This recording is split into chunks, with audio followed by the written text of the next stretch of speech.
इस देश में ऐसे कई लोग हैं जिन्हें खाने कमाने के लिए तो भारत चाहिए, लेकिन जब समर्थन करने की बारी आएगी तो वो खुलकर पाकिस्तान या पाकिस्तानियों का समर्थन कर देंगे। एक बार नहीं, दो बार नहीं, ऐसा कई बार देखा गया है कि बेहद बेशर्मी के साथ मीडिया में आगे आकर ऐसे लोग बयानबाजी करने से भी गुरेज नहीं करते। इसी कड़ी में एक नाम है बॉलीवुड के दिग्गज एक्टर नसीरुद्दीन शाह का। नसीरुद्दीन शाह नो डाउट बॉलीवुड के शानदार, जानदार और जबरदस्त एक्टर हैं। और वेडनेसडे हो, मासूम हो या स्पर्श जैसी फिल्में भला कौन भूल सकता है, और ना ही शाह द्वारा निभाए गए किरदारों को। लेकिन जब जब बात देशभक्ति साबित करने की आती है, न जाने क्यों तब नसीरुद्दीन शाह कभी भी लोगों की लिस्ट में एंट्री नहीं कर पाते। करेंगे भी कैसे? अब बहुत दिन से शांत थे, इसलिए कुछ मिला नहीं तो सीधा सीधा पाकिस्तानी एक्ट्रेस हानिया का सपोर्ट कर दिया।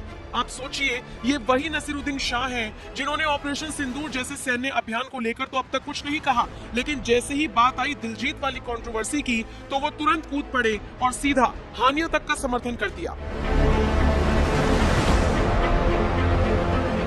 क्या है दिलजीत से जुड़ा विवाद?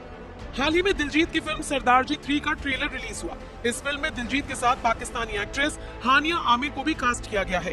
ये फिल्म ऐसे वक्त में रिलीज करने का फैसला लिया गया जब पहलगाम आतंकी हमले के बाद से ही भारत पाकिस्तान के बीच तनाव की स्थिति है। भारत ने न सिर्फ सैन्य ऑपरेशन बल्कि कूटनीतिक तौर पर भी पाकिस्तान को झटका देने के लिए कई फैसले लिए हैं।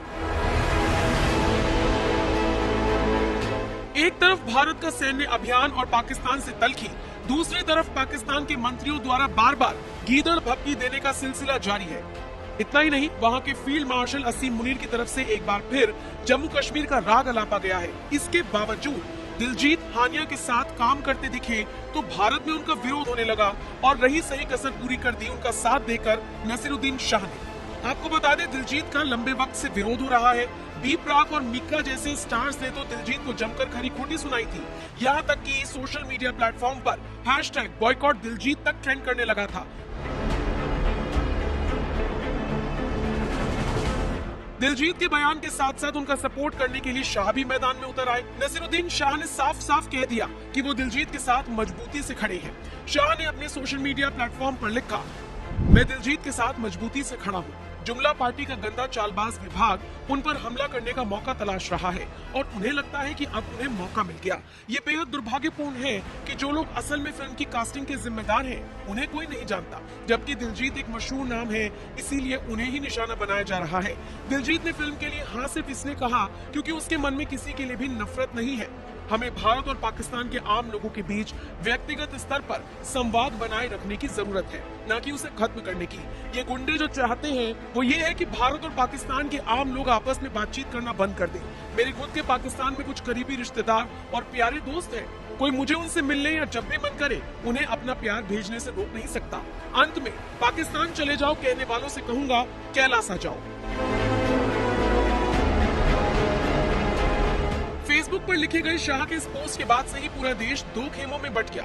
लोगों का कहना है कि वो देश का साथ नहीं दे रहे, बल्कि देश के साथ गद्दारी करने वाले लोगों के सपोर्ट में हैं। एक बार फिर लोगों ने उन्हें राष्ट्र विरोधी, देश विरोधी तक कह दिया।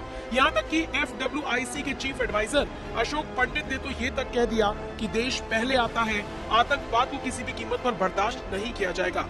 अशोक पंडित ने कहा, आप कहते हैं कि दिलजीत एक सच्चे भारतीय हैं, एक सच्चे राष्ट्रभक्त हैं, लेकिन जो व्यक्ति अमेरिकी पासपोर्ट रखता है, अमेरिकी नागरिकता रखता है और भारतीय नागरिक नहीं है, उसे भारतीय कहना ठीक नहीं। मुझे लगता है ये बात समझना बिल्कुल सरल है। जो व्यक्ति अपने देश पर हुए आतंकी हमलों पर चुप रहता है, वो सच्चा भारतीय नहीं हो सकता। उन्होंने जो सरदार 3 पे रिस्पॉन्ड किया है, उन्होंने जो दिलजीत दोसांझ पे रिस्पॉन्ड किया है, हम हैरान नहीं है, क्योंकि नशीर साहब को ये आदत है, पाकिस्तान की तरफ उनका एक्स्ट्रा लगाव है, उनका एक्स्ट्रा प्यार है। नसीरुद्दीन शाह साहब, आपने मुझे या हम सब लोगों को, जिन्होंने अपोज किया है इस फिल्म को, क्योंकि एक पाकिस्तानी एक्ट्रेस हो उसमें, आपने हमसे जुमला पार्टी कहा है, हम लोगों को हमें गुंडा कहा है, गूंज कहा है। आपने ये एड्रेस किया है हमारे ऑर्गेनाइजेशन को, फेडरेशन ऑफ वेस्टर्न इंडिया के एम्प्लॉइज को। हम न गुंडे हैं न जुमला पार्टी हैं, हम अपने देश से प्यार करते हैं। हम टेररिज्म के खिलाफ आवाज उठा रहे हैं। आपको तो शायद पता होगा, या तो आप इस देश में नहीं है, या आप टीवी देखते नहीं है, आप अखबार पढ़ते नहीं है, आपको शायद पता, कैसे पता नहीं है कि पाकिस्तान जो है पिछले 40 साल से उन्होंने हमारे देश का जीना हराम कर दिया है। आपको मैं याद दिलाऊं, शायद अखबार आपने पढ़ना बंद कर दिया है कि पहलगाम अटैक के पहले उरी अटैक हुआ, उसके पहले पुलवामा अटैक हुआ, मुंबई अटैक्स हुए। हजारों की तादाद में आपका जो ये देश है पाकिस्तान, जिसको आप बहुत चाहते हैं, वो रिस्पॉन्सिबल है। नसीरुद्दीन शाह साहब पाकिस्तान में टेररिस्ट पनपते हैं, टेररिस्टों की मैन्युफैक्चरिंग होती है वहां पे। पूरी दुनिया परेशान है पाकिस्तान से। और आप हमें कहते हैं कि हमारा माइंड जो है वो पॉइजनड है, हमारे माइंड में जहर भरा हुआ है। पाकिस्तान को सपोर्ट करने वाले के माइंड में जहर भरा हुआ है, हमारे माइंड में जहर नहीं भरा। हम तो देशवासी हैं, हमारे लिए देश सबसे पहले आता है। नसीरुद्दीन शाह साहब, इस किस्म की भाषा का इस्तेमाल करना देश प्रेमियों के लिए यह आप पे शोभा नहीं देता है। अखबार पढ़ना शुरू कर दीजिए, टेलीविजन न्यूज देखना शुरू कर दीजिए, थोड़ा ज्ञान प्राप्त करने की कोशिश करिए, इससे पहले कि आप हमें गुंडा और जुमला पार्टी कहें। Federation of western India cine employees 36 bodies की मदर बॉडी है। सारे टेक्नीशियन, सारे डेली वेज वर्कर्स, हर बंदा रिस्पॉन्सिबल है आपको हीरो बनाने के लिए और आपको स्टार बनाने के लिए। आप उन्हें गुंडा नहीं कह सकते, आप उन्हें जुमला पार्टी नहीं कह सकते। आप कहते हैं कि हमारे दिमाग में जहर भरा हुआ है। जहर इसलिए भरा हुआ है क्योंकि हम अपने देश से प्यार करते हैं, क्योंकि हम अपने देश के साथ प्रेम करते हैं।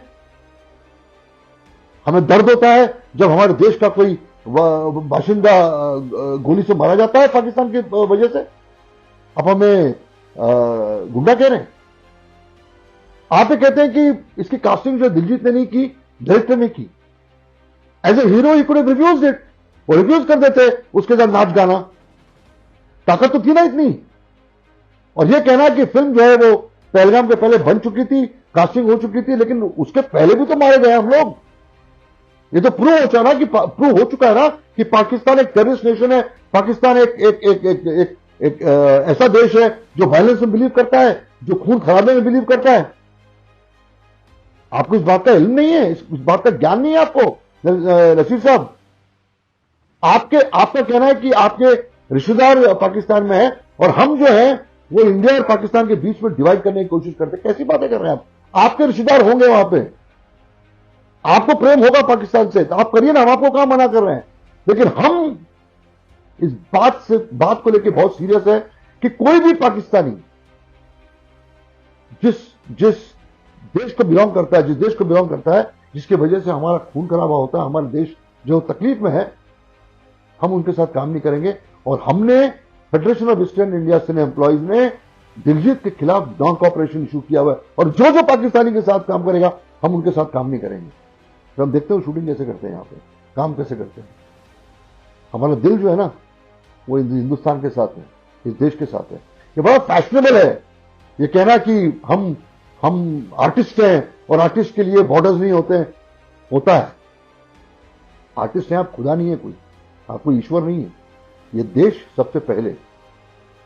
और आपने कह दिया कि आप पाकिस्तान जाएंगे, जाना आप जाएंगे, आप कैलाशा चले जाओ। तो मैं आपसे इतना कह दूंगी, कैलाशा जाने के लिए, कैलाश पर्वत जाने के लिए किस्मत होनी चाहिए, आपके कर्म अच्छे होने चाहिए। पाकिस्तान जाने के लिए आपके कर्म अच्छे होने की जरूरत नहीं है, क्योंकि वहां पर जहर बिकता है, वहां पर टेररिस्ट पनपते हैं। वहां तो कोई भी जा सकता है, चॉइस आपका है, चॉइस हमारा नहीं है। तो मैं आपसे कहना चाहता हूं कि